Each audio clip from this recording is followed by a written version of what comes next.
Hello বন্ধুরা, আমি ওই আমার দেওরের মেয়ে টিউশন গিয়েছিল পড়তে, তাকে বললাম দুটো কুরকুরে নিয়ে আসবি, তো আজকে কুরকুরে চাট করব, তাই নিয়ে এসেছি।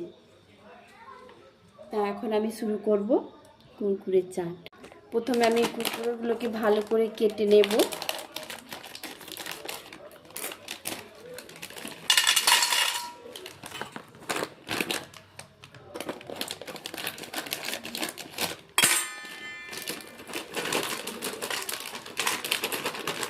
তোমরাও পারলে এরকম করে একবার খাবে, ছোটো ছোটো ছেলে মেয়েদের মুখে রুচি হবে, খেতে ভালো লাগবে। এবার আমি কুরকুরেটা ঢেলে নিয়েছি। এবার আমি এতে আছে ধনেপাতা আর লঙ্কাকে থেঁতো করে নিয়েছি, দিয়ে এখন দিচ্ছি।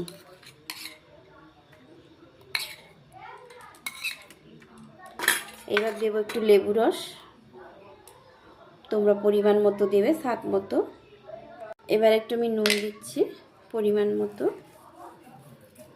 তোমরা এইভাবে একবার করে খাবে, ভালো লাগবে।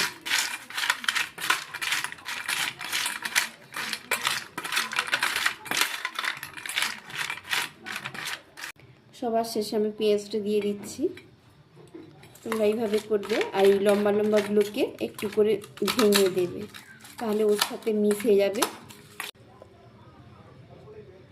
আমার তো খেয়ে ভালো লেগেছে, তোমরা খেয়ে করে খাবে, দেখবে কেমন লেগেছে।